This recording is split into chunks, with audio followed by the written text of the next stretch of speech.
1 से 5 दुकान किए और फिर 4 कंधों पर स्मशान चले गए। इसी के लिए पृथ्वी पर आए थे। सारी जिंदगी टेंशन, सारा जिंदगी दुख, सारा जिंदगी डिप्रेशन, सारा जिंदगी हाय हाय, सारी जिंदगी कर्ज, सारे जिंदगी रिश्तेदारों को मनाते रहे, एक दूसरे से नीचा देखने और दिखाने का काम चलता रहा और उसके बाद एक दिन तुम्हारी मृत्यु आ गई। हमने सुना था कि मनुष्य का जीवन सबसे सार्थक होता है। दुर्लभो मानुषो देहि देहि नाम क्षणभंगुरः तत्रापि दुर्लभम मन्ये वैकुंठ प्रिय दर्शनम। ये दुनिया में सबसे ज्यादा का, सबसे अधिक, सबसे ज्यादा प्रभावशाली मानवीय जीवन है। क्या ये जीवन है? क्या इस जीवन के लिए मनुष्य को श्रेष्ठ बोला गया? ये कौन सी श्रेष्ठता है तुम्हारी? तुम चैन से सो नहीं सकते, तुम चैन से बैठ नहीं सकते, तुम पड़ोसियों का उत्थान नहीं देख सकते, तुम दुख को हैंडल नहीं कर सकते। राम जी के जैसा सत्ता चला जाए, उसके बाद भी जब माता कौशल्या पूछती हैं, राम तुमने सब काम कर लिया ना, सारी पूजाएं कर ली ना, कल मेरे बेटे का राज्याभिषेक होने वाला है, कल तो युवराज बनेगा। तो धीरे से राम जी कहते हैं, मां मेरे पिताजी इतने छोटे थोड़ी हैं। बोला क्या हुआ? मेरे पिताजी ने निर्णय किया है कि छोटे से राज्य अयोध्या का मुझे युवराज नहीं बनाएंगे। पिता दीन मोहि कानन राजू, उन्होंने मुझे बन का राजा बना दिया है, मुझे बन का विराट राजा बना दिया है। ये राम है। रातों रात सत्ता छिन गई पर अपने पिता को कह रहे हैं, मेरे पिता ने मुझे बन का राजा बना दिया। मां अयोध्या छोटी है, मैं बड़ा हूं ना।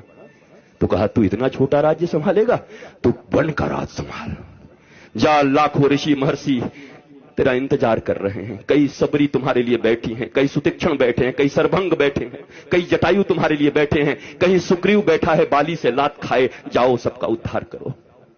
और इसलिए राम को वनवास दे दिया। पर तुम्हारे जीवन में ऐसी स्थिति आ जाए तो तुम्हारे बच्चे आत्महत्या कर लेते। नंबर कम आ जाए, अगर पिताजी ने कह दिया, माताजी ने, अगर तेरा 80% से कम आया, शर्मा जी के बेटा से अगर तेरा नंबर कम आया तो मैं जहर खा लूंगी। बच्चा देखता है नंबर तो आया 60%, घर आते आते सोचता है आखिर माता पिता ने कहा है हम जहर खा जाएंगे, वो क्यों मरेंगे, हम ही खा जाते हैं। इतना प्रेशर क्यों पढ़ने का? क्या पढ़ा रहे हो? मशीन बना रहे हो बच्चों को? गधों की तरह बोझ टांग दिया है यहां पर, क्या करोगे? 2 रोटियां ही तो कमाओगे ना, 2 कपड़े ही तो पहनोगे ना, इतने ही ना, किससे कुछ ज्यादा? रावण और राम की वृत्ति में क्या अंतर है? इतना ही तो है। रावण कहता है कि दुनिया में जितना भी सुंदर है वो सब मेरा होना चाहिए, सब मेरा है। राम जी कहते हैं जो मेरा है वो सबसे सुंदर है। यही राम और रावण के विचार में अंतर है। जो मेरा है वो सबसे सुंदर है, दुनिया का सब सुंदर मेरा करने में तो रावण बन जाओगे। इस वृत्ति का अंतर है। यही राम और रावण का युद्ध है। जो प्राप्त है वही पर्याप्त है, नहीं तो सर्वत्र दुख व्याप्त है। जो प्राप्त है वही पर्याप्त है। मेरे पास जो कुछ है वही है। परिश्रम करो, पुरुषार्थ करो, प्रार्थना करो, पर रो मत। वही है वही जो राम रचि राखा, को करे तर्क बढ़ा वही शाखा। इसका मतलब ये नहीं कि आलसी बन जाओ। अगर मैं भी ये कह के पढ़ा होता कि राम जी का कथा होगा तो राम जी कराएंगे, तो क्या राम जी हमारे घर में एरोप्लेन घुसा देते एयर इंडिया को? क्या करते? हमें आना पड़ा, हमें निकलना पड़ा, वृंदावन से आकर के दिल्ली आना पड़ा, दिल्ली से हमें फ्लाइट लेनी पड़ी, फ्लाइट से आकर के रांची लेना पड़ा, रांची से 2.5-3 घंटे में हम और अन्नू बैठ करके साथ में यहां तक पहुंचे, तब जाकर के बेरमो फूसरो पहुंचे। यहां घाटी ऐसी पूरा झारखंड। हम तो चैतन्य महाप्रभु को याद करते आ रहे थे कि हे महाप्रभु हरे राम हरे कृष्ण हरे राम हरे कृष्ण।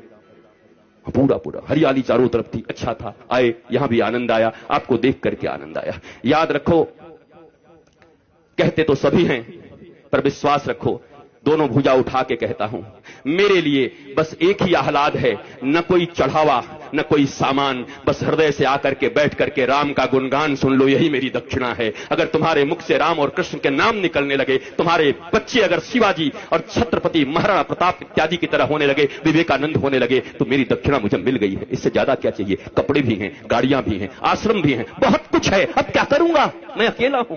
अकेला नहीं हूं, मेरे साथ 8 अरब लोग हैं। वसुधैव कुटुंबकम, 140 करोड़ भारतीयों के साथ साथ 8 अरब लोग। चूंकि सनातन संस्कृति ही एक ऐसी संस्कृति और धर्म है जो पूरी दुनिया को अपना परिवार मानती है। कोई कहता है मैं बड़ा, कोई कहता है मैं बड़ा, कोई कहता है मैं बड़ा, पर एक हमारा धर्म है जो कुछ नहीं कहता। वो कहता है धर्म की जय हो, अधर्म का नाश हो, प्राणियों में सद्भावना हो और विश्व का कल्याण हो। ये हम कहते हैं, सनातन ही धर्म है। बाकी मत हो सकते हैं, जितने भी लोग हैं, 8 अरब लोग हैं, 8 अरब मत हो सकता है, पर धर्म एक था, एक है और एक सदा रहेगा। और उस धर्म का नाम है सनातन धर्म। एकमात्र धर्म इस पृथ्वी पर है जो पूरी दुनिया को अपना परिवार मानता है, अपने परिवार की तरह रखता है और पूजता है। तुम्हें करो, मुझे याद है आज के 10-12 साल पहले जब योगी आदित्यनाथ जी महंत जी सांसद थे, हमारा मिलन हुआ गोरखपुर में, गोरखनाथ पीठ में। एक भागवत की कथा थी, वहां मैं भी था, आप भी थे, एक साथ बैठे हुए थे। हमारी चर्चा होने लगी। उन्होंने कहा क्या कहे, लोग हमें सांप्रदायिक सांप्रदायिक कहने लगते हैं। हम कि महाराज जी अब हमें ग्रंथ खोलना चाहिए। ग्रंथ खोल करके संप्रदाय का परिभाषा क्या है, संप्रदाय किसको कहते हैं। सम्यक प्रकार से हमारे पूर्वजों ने जो हमको प्रदान किया है, जो विचारधारा, जो अपनी विचारधारा, पवित्र विचारधारा हमारे पूर्वजों ने हमें प्रदान किया है, उसको कहते हैं सम्यक प्रकार से विचारों को प्रदान करने की प्रक्रिया को संप्रदाय कहते हैं। और अगर इसे संप्रदाय कहते हैं तो महाराज आज के बाद आप कह दीजिएगा टीवी चैनलों पर कि गर्व से कहो हम सांप्रदायिक हैं, हमारे पूर्वजों ने हमको जो विचार दिया है उसको लेकर के हम इस दुनिया में चल रहे हैं। लज्जा क्यों करते हो, शर्म क्यों करते हो। ये अनपढ़ लोग, ये गंवार लोग जिन्होंने मैकोले की शिक्षा विद्या पढ़ा करके तुम्हें पीछे की ओर ढकेल दिया, तुम सच्ची बात भी कहते हो तो कहने के लायक नहीं रह जाते हो। सांप्रदायिक कोई खराब शब्द नहीं है, संप्रदाय शब्द भारत का सबसे प्यारा शब्द है, सनातन संस्कृति का सबसे प्यारा शब्द है। पर तुमको संप्रदाय के लिए क्या पढ़ा दिया गया, तुष्टीकरण और संप्रदाय पढ़ा दिया गया तुमको। यहां तुष्टीकरण नहीं, यहां 140 करोड़ लोगों के संतुष्टीकरण की बात होती है, यहां 8 अरब विश्व के लोगों की संतुष्टीकरण की बात होती है। यह है सनातन धर्म। तुम्हें गौरव होना चाहिए अपने धर्म के ऊपर, पर तुम बैकडोर में रहते हो, पीछे रहते हो, क्योंकि तुम्हारे पास ज्ञान नहीं है, क्योंकि तुमने हिंदी नहीं पढ़ी, तुम इंग्लिश पढ़ रहे हो, ना हिंदी ना इंग्लिश, ये मिली जुली। मुझे ताज्जुब तब लगता है जब ये भोजपुरी सिनेमा के एक्टर भी जब टीवी पर आते हैं तो एंड आई इफ यू, अरे भोजपुरी में पिक्चर बनाए, भोजपुरी में बोल। ये हिंदी एक्टर जब आते हैं, सिनेमा बनाएंगे हिंदी, बनेंगे कूली, बनेंगे गांव के आदमी, पर जब आएंगे तो एंड आई एंड दिया एंड मेरी जान आखान, अरे हिंदी बोल भाई, तुमको इन हिंदी वालों ने सुपरस्टार बनाया है। टेटे टेटे इंग्लिश बोलता है बैठ के, पर हमारे देश में अंग्रेजी बोलना मतलब एजुकेटेड होना, ज्ञानी होना। ये भारतीयों, इस गुलामी से कब निकलोगी। इस दुनिया में सबसे रीच लैंग्वेज है तो संस्कृत है, और सबसे पुअर लैंग्वेज है तो इंग्लिश है। संस्कृत के पास 1,74,00,000 से ज्यादा वर्ड्स हैं। करोड़ कह दिया, अरब। इंग्लिश के पास कितने हैं, बेचारा हर साल 2-4-10 बढ़ाते रहता है। हमारी कितनी बढ़िया संस्कृति है, मौसी, चाची, मामी, वहां सब आंटी, पता ही नहीं कौन क्या। Brother and brother in law, बताओ, sister and sister in law, वो लॉ के अनुसार सिस्टर है और ये कैसी सिस्टर है, ये क्या है। This is language. बोलने दो जो बोलते हैं, तुम भी सीख के रखो, पर गौरव तो अपनी संस्कृत पर करो। संस्कृत में गाली भी दोगे ना तो बड़ा आनंद आएगा। किसी को कह दो ना, आप तो ग्राम सिंह हैं, खुश हो जाए। ग्राम सिंह, ग्राम सिंह का अर्थ कुत्ता होता है, कुकुर। किसी को कह दो आई आई आप तो ग्राम सिंह है, वो भी कहेगा। बाद में कोई कहे हमको ग्राम सिंह कहा, महाराज संस्कृत में कुकुर होता है। आए कुकुर बोल गया। हमारी गाली भी इतनी प्यारी है हमारी भाषा में, पर हमें मालूम ही नहीं, हम जानते हैं। बदलो अपने संस्कारों को, नहीं तो ये कथाएं तुम्हें और बेहोश कर देंगी कुछ दिन के बाद। और इस बेहोशी में सोमनाथ के मंदिर इतनी बार टूटे। तुम्हें याद है सोमनाथ का मंदिर जब टूट रहा था तो हजारों हजार लोग मारे गए थे। सब विद्वान थे, वेदज्ञ थे, श्रुतज्ञ थे, बड़े बड़े विप्र थे, बहुत मंत्र पढ़ते थे। मंदिर भी टूट गई, वो भी मार दिए गए। कैसे हो गया ये। शास्त्र पढ़ना अलग है और शास्त्र समझना अलग है, रटना अलग है।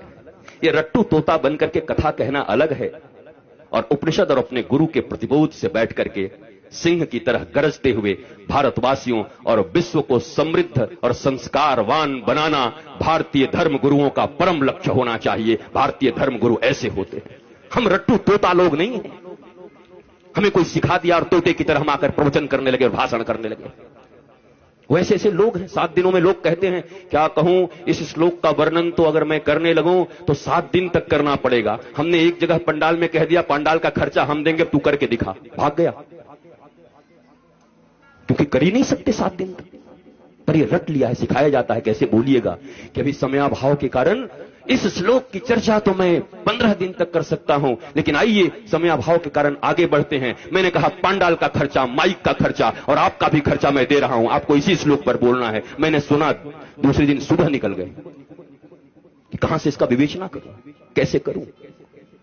ये कोई व्यवसाय नहीं है, कोई व्यापार नहीं है। प्यार को व्यापार मत बनाओ।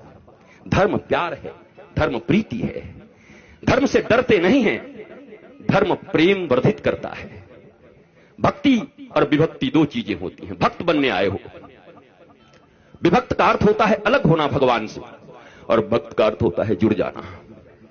इस बाजारवाद की दुनिया में हर जगह बस सामान की तरह हम बिक रहे हैं। रोज तुम्हें लुभाया जा रहा है, पूरा बाजार चुंबक हो गया है, तुम सड़े हुए लोहे हो गए हो, सब कुछ उसी में छीना जा रहा है।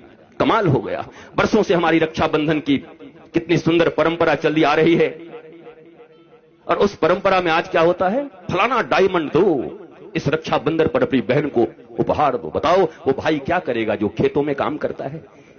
पीढ़ियों का उनका प्यार भाई बहन के बीच, पर ये प्रचार भाई बहन के प्रेम, पति पत्नी का। मैंने देखा ये कुकर लाओ और बीबी से प्यार बढ़ाओ। हम कि वाह, ये कुकर नहीं होगा तो बीबी से प्रेम नहीं होगा, पत्नी से प्रेम नहीं होगा, कुकर से प्रेम होगा। कुकर और पत्नी का क्या संबंध है? डायमंड और भाई बहन का क्या संबंध है? हर चीज को पैसे से जोड़ दिया। बात बनाना भैया, सबसे बड़ा रुपया। कहीं रिश्ते नहीं रह गए, गांव नहीं रह गए। और इस कोरोना में उन शहरों में जो कबूतर की तरह लेकर के फ्लैट रहते थे, टुकड़ू, उनको पहली बार पता चला कि गांव और गांव की गलियों और गांव के वृक्षों का क्या महत्व है। तरस गए वो ऑक्सीजन के लिए, पर गांव में लोग ऐसे सीना करके घूमते रहे। भारत गांवों का देश था, यहां ऑक्सीजन फ्री, यहां जल फ्री, और सबके सब पहले हम ऐसे भारतवासी लोग हैं, पहले इतना यूरिया डाल दिया, खेती करने लगे, पंजाब में खेती होने लगी, पंजाब में इतना अन्न उपज, हरित क्रांति आ गई, ऐसी हरित क्रांति आ गई कि पंजाब से ट्रेन चलने लगी, कैंसर स्पेशल ट्रेन। क्या करोगे ऐसी हरित क्रांति का जब अपने ही बच्चों को कैंसर का पेशेंट बनाते रहे? इतनी भूख और इतनी लालच किस बात की है? तो ये भारतवासियों को हो क्या गया है?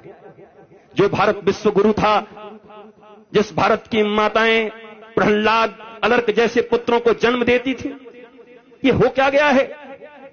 ये कहां से बुद्धि बिगड़ गई हमारी?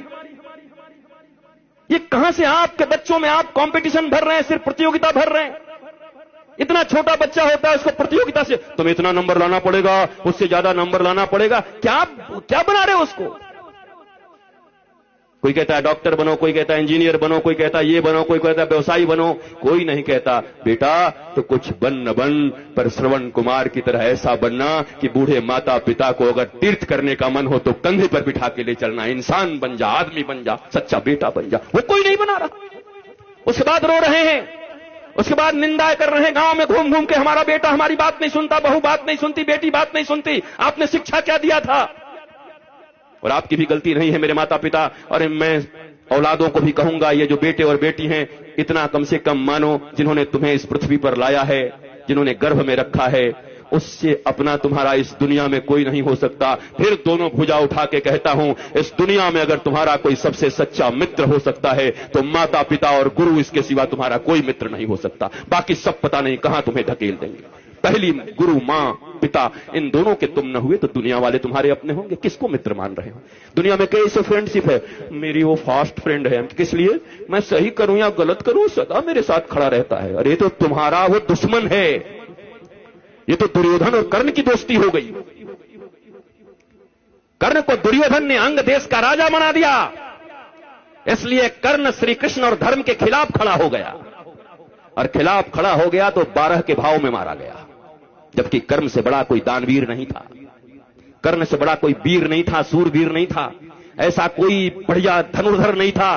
पर धर्म और भगवान के खिलाफ खड़े हो गए तो तुम्हारी कोई धनुर्धारिता काम नहीं करेगी।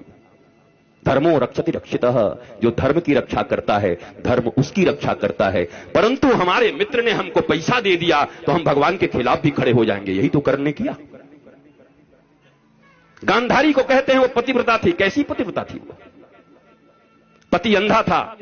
पतिव्रता का अर्थ होता है अंधे पति को अपनी दोनों आंखों से वो दिखाती, हर चीज बताती, पति की आंख बन जाती, तब पतिव्रता कहता पति तो पहले से अंधा था, वो भी पट्टी बांध करके दुर्योधन अन्याय पे अन्याय करता रहा, पर धृतराष्ट्र की तरह गांधारी भी आंख बंद करके बैठी थी। वो कैसी पतिव्रता हो सकती हैं? और अगर पतिव्रता थी तो अपने 99 पुत्रों में से एक को क्यों नहीं बचा सकी? अगर इतनी ही पतिव्रता थी तो उनका आशीर्वाद उनके पुत्रों को क्यों नहीं मिला? क्यों मारे गए सबके सब? कुरुक्षेत्र के मैदान में रक्त रंजित होकर के क्यों पड़े रहे सब? क्योंकि धर्म नहीं अपनाया। पतिव्रता ये नहीं होता।